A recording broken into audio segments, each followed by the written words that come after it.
importantíssimos na área da educação, mas ele vem aqui como um amante da literatura e vem como um especialista em amizade.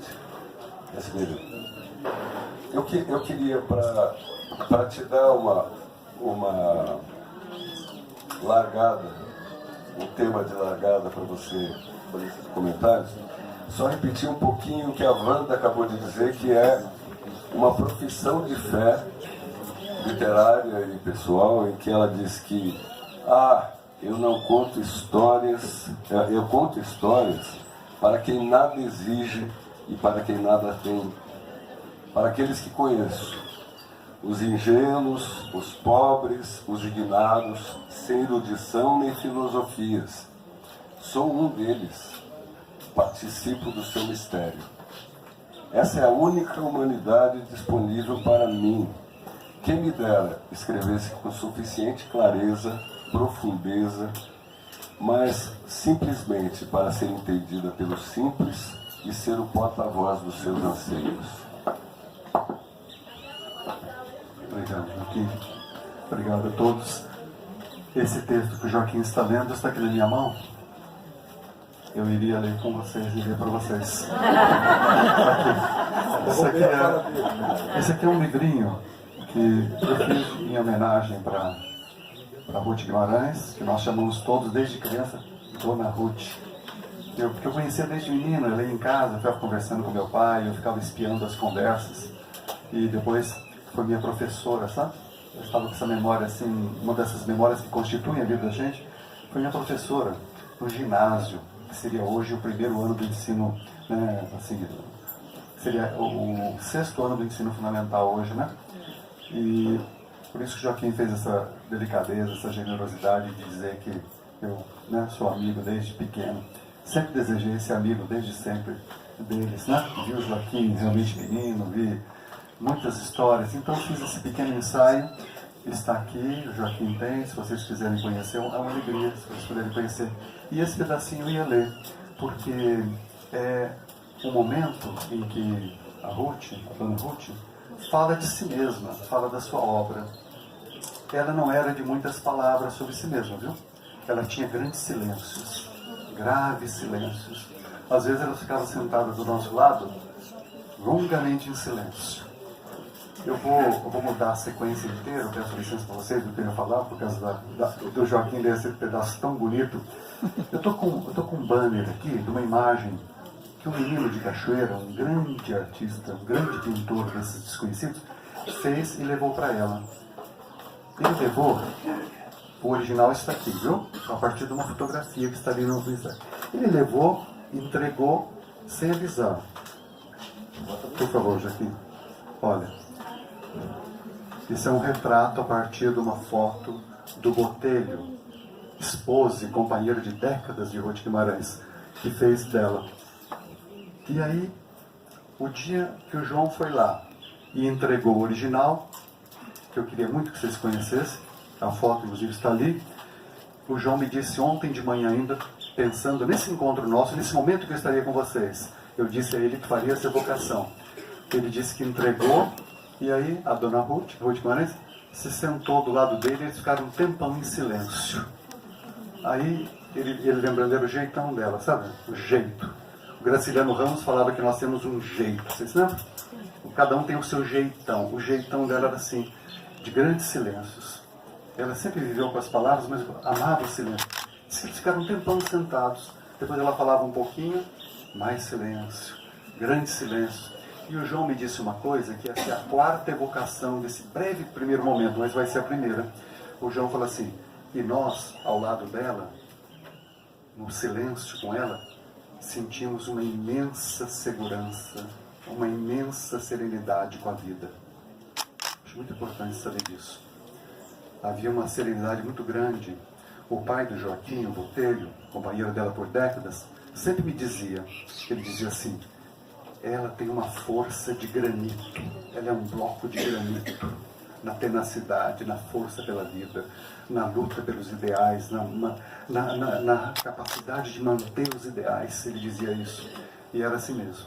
E o João, o menino que fez o retrato, ainda Ontem pela manhã, pensando em vocês, o nosso encontro, ele me disse: queria muito inverter a sequência e falar isso, Joaquim, viu? Joaquim não sabe disso, eu não contei isso para ele. Eu não contei também, vou contar uma outra coisa importante para vocês. Eu agradeci demais a ele, porque Ruth, a dona Ruth, o Botelho, o esposo dela, são pessoas que me constituíram. Vocês sabem disso, né? Do que nós somos feitos. Cada um de nós é feito de muitas substâncias, não é mesmo? Dentre elas, nós somos feitos das memórias, né? Das imagens, de palavras, de pessoas amigas que nos constituem. E eu não consigo pensar na minha história sem os dois. A primeira imagem de literatura veio deles. Os primeiros textinhos que eu fiz ainda com 10 anos de idade, 11, levei para eles lerem. Então, eles constituem a minha imagem que eu fiz de mim mesmo, né? A imagem do mundo, né? E 30 e poucos anos atrás, eu estava na Unicamp fazendo doutorado. Eu estava numa aula lá de um professor muito erudito e muito sensível, coisa difícil de encontrar, viu? Eu sou licença para falar isso. É difícil, que nem ela, erudita, que nem ela, e sensível, difícil. Um professor chamado Joaquim Brasil Fontes Júnior, um grande professor. A matéria tem tudo a ver com a conversa nossa, era um paralelo entre a poesia lírica de Grécia e Roma e o modernismo, sabe? Então tem tudo a ver com ela, porque ela traduziu, né, direto do latim. E eu estou lá sentado, e de repente na aula o professor vira e fala: onde estará essa grande latinista Ruth Guimarães? No meio da aula, ele nada sabia de mim. Eu estava quieto lá. Ele perguntou: onde andará Ruth? Eu levantei a mão e falei: eu sei. Eu sei onde ela está. Ela está em Cachoeira Paulista, uma cidade no meio do Rio São Paulo, entre Minas e o mar. Ela está lá com os filhos, com o Botelho. Aí eu contei um pouco da história. Eles pediram para eu contar mais, aí contei uma porção de histórias. Fiquei contando as histórias. Isso daí mostra assim, a importância imensa dela no legado cultural do modernismo, tá? Embora ela ainda não esteja conhecida do grande público. Mas é uma obra assim, muito significativa. E hoje eu fiquei pensando, vindo para cá, viu? Eu fiquei pensando, se o Joaquim, né? O Joaquim Brasil lá perguntasse: onde anda Ruth Guimarães? Eu diria: nesse momento ela está ali em Paraty, no Instituto Cívico Cultural, não é mesmo? Ela está aqui, ela está com a obra dela ali, mais de 40 livros, uma coleção preciosíssima que o Joaquim Maria tem, né? Preciosíssima. O que o Joaquim falou agora aqui, vocês viram? Me obriga a contar uma outra coisa. Eu, andando pelo mundo, andando para lá e para cá, a trabalho, a conversa, eu sempre encontrava livro dela em livraria. Eu comprava e levava para ela, levava de presente. E ela dava? Nenhum ela tinha, nenhum. O asno de ouro da literatura clássica, diretamente do latim, levei vários para ela. Ela deu da outra todos. vez ela dava tudo. Os livros não paravam lá. Uma vez eu fui lá conversando com os dois, né, meus professores, meus mestres, meus amigos. Eu estava lá conversando, aí o pai do Joaquim, o Botelho, grande fotógrafo. Tem imagens belíssimas dele, eu convidaria de novo quem não viu ainda o acervo que está aqui no Instituto Cívico. Ele chegou e me mostrou o Grande Sertão Veredas, com uma dedicatória do Guimarães Rosa, que era de página e meia. Página e meia. E depois pôs assim na mesa ali, eu fiquei desesperado, e se esse livro desaparece, né?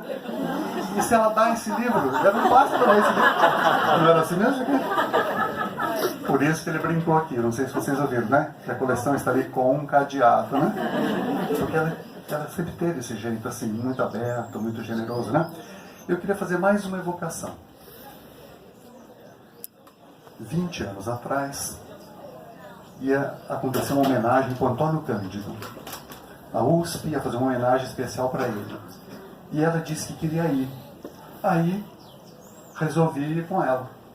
Fomos. Fui lá. O Joaquim, não sei se sabe disso. Fui com ela lá. E fui muito preocupado, viu? De Cachoeira. Eu estava em Cachoeira. Eu sempre me dividia em Cachoeira, Campinas, São Paulo, Cachoeira. Eu estava em Cachoeira. Fomos, Dona Ruth e eu, uma pessoa dirigindo e a gente conversando. E ela falando com tanta naturalidade, contando as histórias de novo do Antônio Cândido. Eu fui ficando cada vez mais preocupado. Fazia 43 anos que eles não se viam. E ela com a naturalidade. Vocês entenderam o problema, né? Eu com muito medo na hora do encontro, imagina, não é mesmo? O que ia ser? Fiquei até com medo. Ele também já estava com mais de 70 anos. E se ele não se recordasse dela naquele momento? E se ele não convertesse o rosto para 40 anos depois? Não é mesmo? Aí nós chegamos antes, estava lá no alto da reitoria da USP, nós dois lá, parados, esperando. Parou um carrinho, Antônio Cândido dirigindo. Ele desceu, olhou para o alto da escadaria, começou a gritar, vocês não imaginam? Ele abriu os braços e começou a gritar, Ruth, Ruth, Ruth. Ele subiu correndo as escadas, não sei se vocês conhecem o prédio da reitoria, é uma enorme escadaria. Ele subiu correndo a escada e gritando o nome de Ruth. Uma coisa das mais bonitas que eu vi na vida. A permanência da amizade, não é mesmo? A permanência, 40 anos depois eles continuaram a conversa. E eu me afastei um pouquinho e fiquei ouvindo a conversa. Eles continuando a conversa, como se tivesse parado ontem ainda, ontem mesmo. E depois ela foi cercada pelos alunos lá, dos alunos, os pós-graduandos, os professores. Ninguém acreditava que ela tinha sido indicada pelo Mário de Andrade. O primeiro livro dela foi publicado a pedido do Mário de Andrade. E depois o Guimarães Rosa, e depois a geração toda deles. É disso que nós estamos falando, viu? Uma das grandes escritoras do modernismo. Num ensaiozinho nesse aí que eu fiz para ela, eu pus assim, uma voz de muitas vozes. Eu fiquei na dúvida se eu punha assim, uma voz de muitas vozes, ou se eu punha uma vida de muitas vidas. São as duas coisas, né? Uma vida de muitas vidas, uma voz de muitas vozes.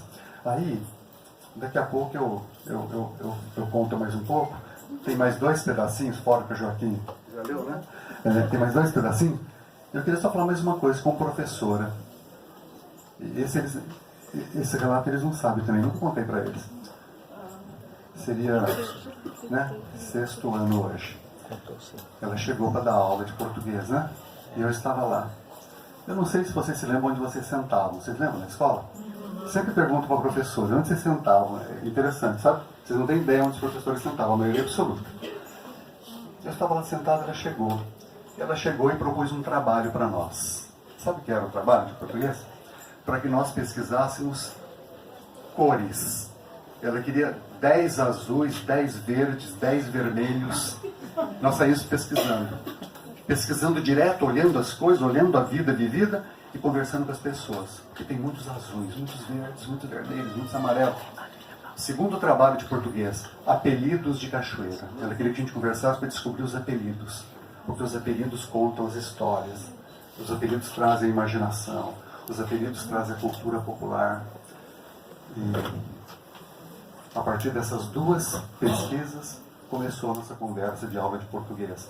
E grande parte do encontro de aula de português, vocês sabem o que era? Ela fazia jograis com a gente. O primeiro jogral, Manuel Bandeira, Evocação do Recife. As coisas mais bonitas do modernismo, né? Cheia de muitas vozes. Vou parar por aqui. Estou falando demais. Peço desculpa. Daqui a pouquinho a gente continua.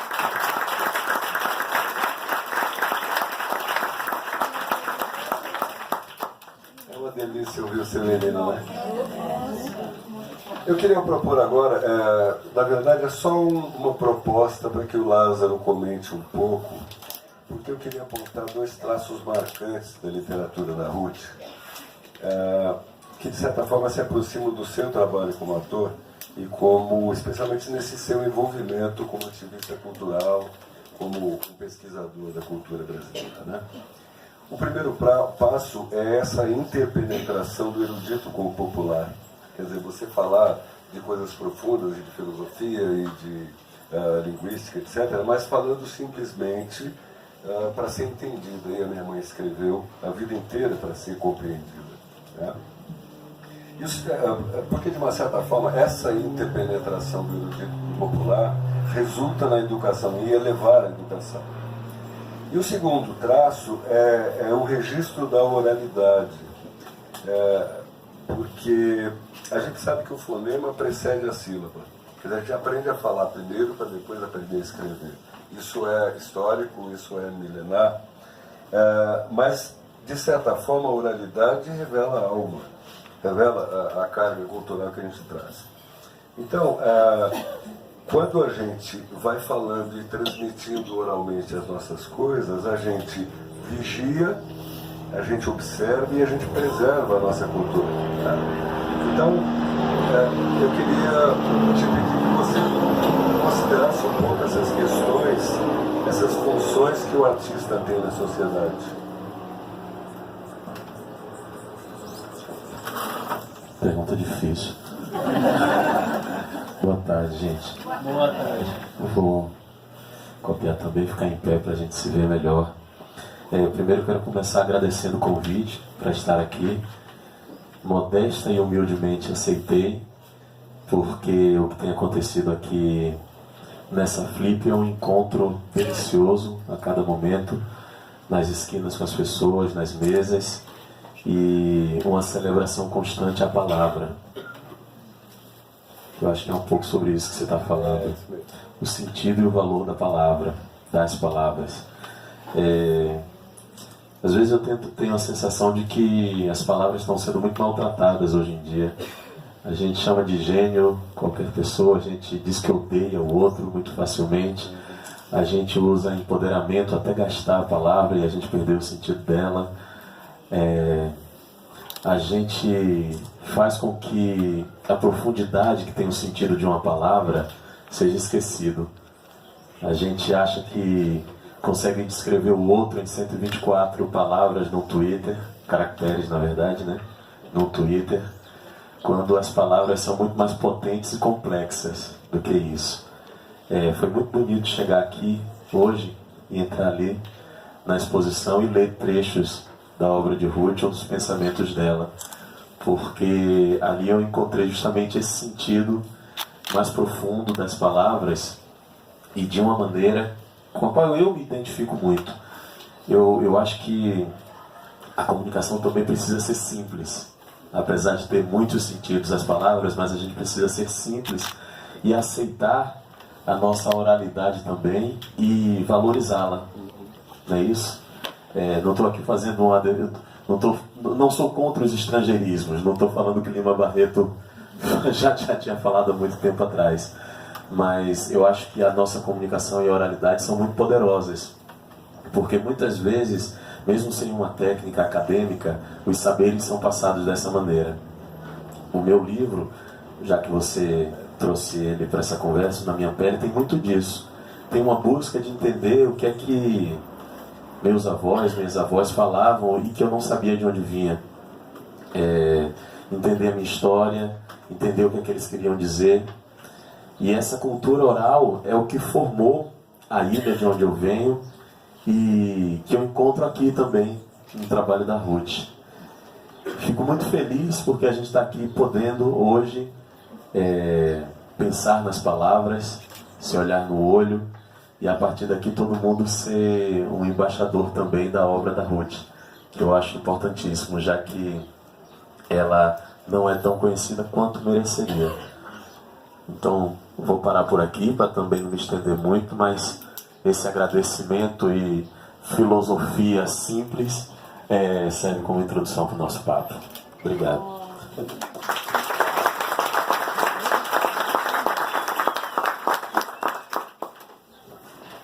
Também é muito bom te ouvir. Eu quis basear essa nossa conversa trazendo trechos que a Ruth escreveu, para que a gente também pense um pouco na literatura. Tem um trecho que eu vou pedir para o Severino comentar, que começa assim: agora vem o questionamento mais importante. O que vim fazer aqui? Por que vim? Isso ela escrevendo e se indagando. Negra eu sou, o que não é nenhuma originalidade neste país. Negra e escritora, o que já constitui um modo singular de ser, dadas as circunstâncias. Também sou escritora regional, e como caipira, a única. Negra, escritora, mulher e caipira, eis minhas credenciais. Também sou professora e minha cátedra é o meu púlpito. Não tenho alunos brancos e pretos, tenho alunos. Ensino-os não somente a colocarem bem os pronomes ou a regência dos verbos. Ensino-os a manejarem a língua e a amá-la, a servirem-se dela, a darem forma aos seus pensamentos. Ensino-lhes o orgulho de serem homens e mulheres, de serem alguém no mundo. Ensino-lhes o que uma criatura pode obter de si mesma, não com estas palavras, mas com a voz profunda dos mestres da literatura. E os meus alunos ficam sabendo o que eu espero deles. Eu sou escritora. A minha máquina de escrever é minha arma. Severino.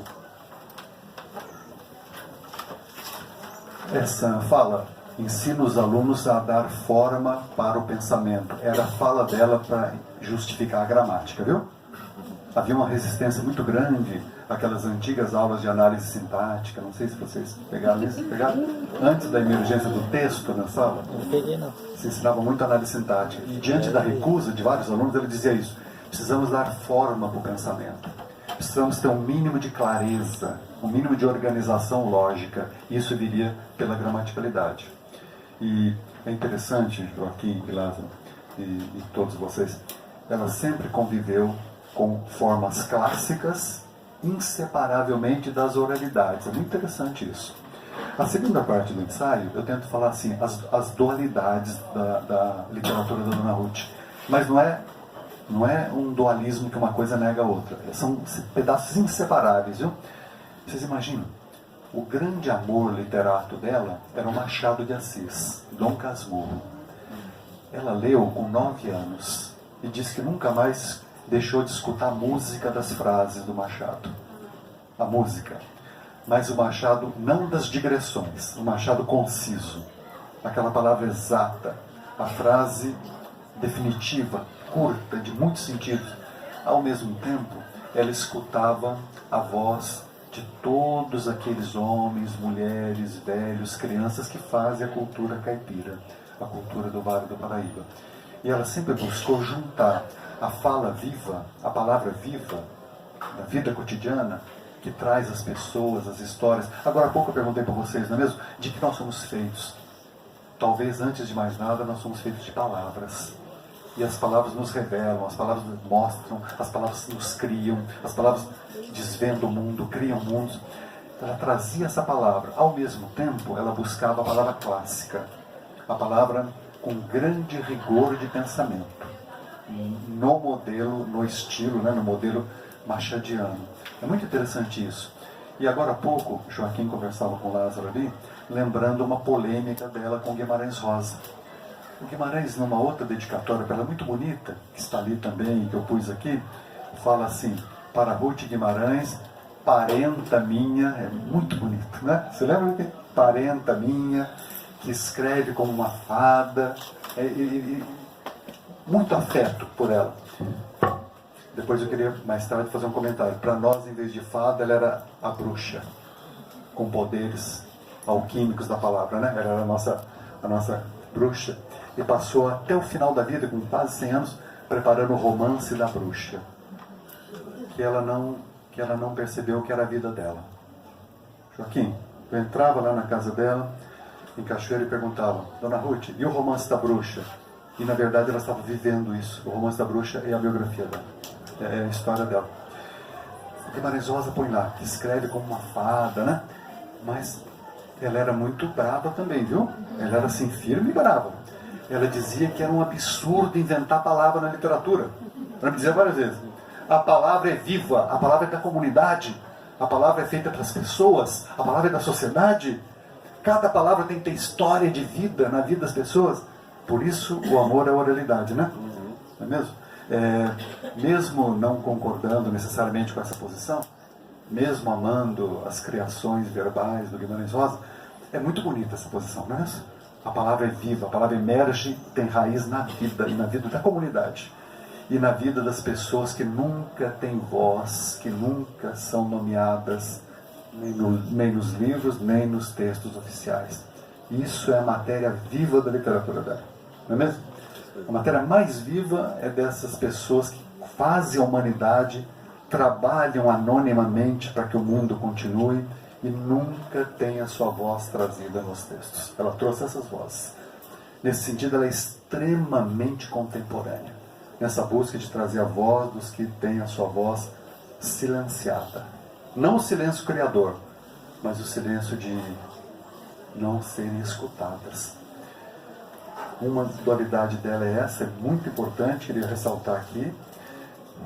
O mais clássico dos clássicos, né? Traduzir, por exemplo, Balzac do francês, ao mesmo tempo ouvir a voz daquelas pessoas mais deserdadas da Terra, tentar trazer isso para a literatura.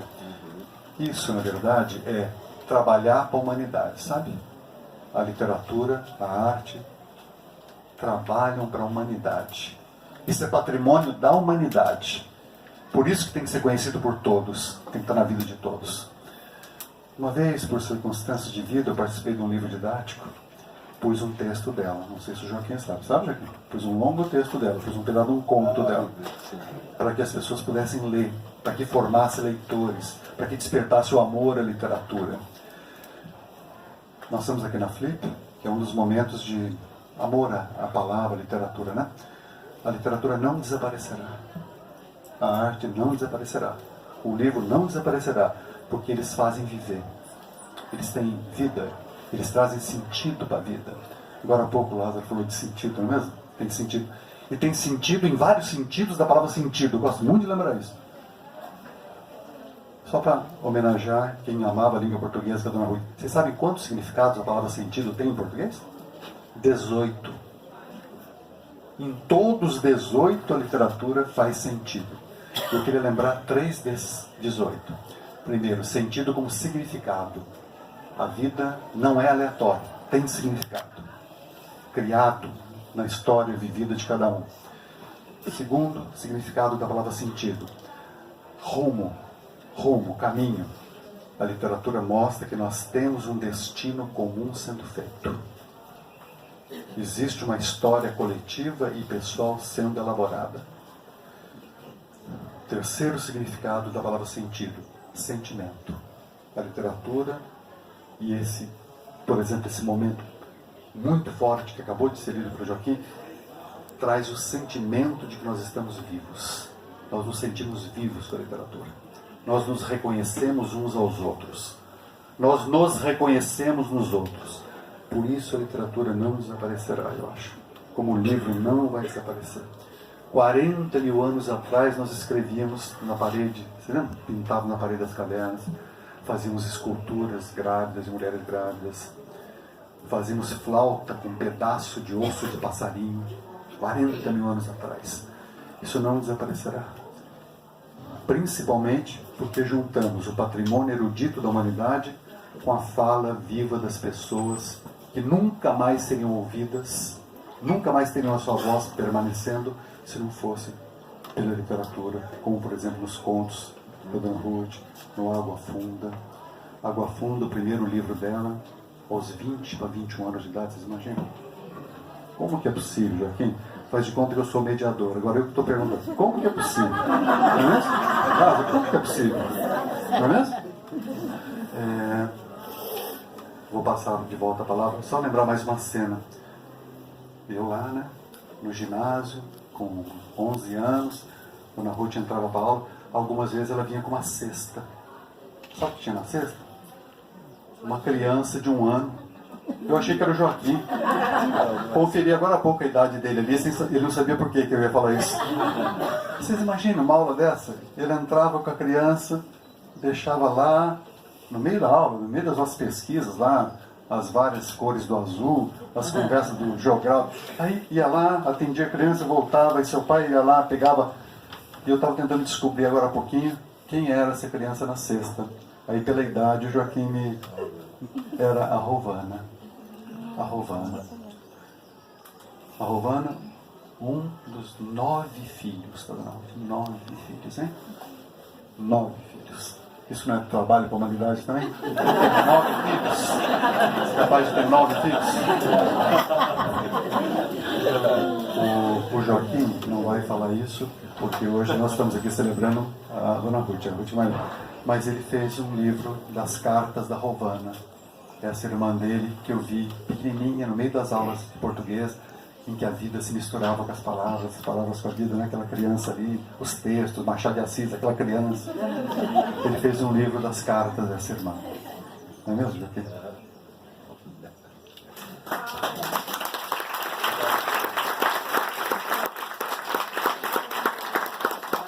E a gente morava razoavelmente perto da escola, e às 3 da tarde era meu papel, eu devia ter uns 9 anos, ir lá de calçãozinho, camisetinha, levar um bolinho de chá quente para ela tomar no intervalo do colégio. E tinha que ser bem quente, porque ela adorava que fosse pelando, né? Só lembrança. Falando dessa interpenetração, eu não posso deixar de mencionar o Ludwig Wittgenstein. A posição política dele não interessa muito, mas ele disse que os limites do meu mundo são os limites da minha linguagem. Ou seja, a gente vai ampliando, e se cada um for ampliando, os universos vão se tocando e se aumentando, né? Naturalmente, veio o Sartre e diz assim, o inferno são os outros. Então, se o meu universo colide com o do outro, já dá uma encrenca. Mas eu estou trazendo isso porque eu queria falar de liberdade. Tem um texto de Ruth que é: liberdade não é apenas uma palavra para mim. Liberdade é rumo, é programa, é meta.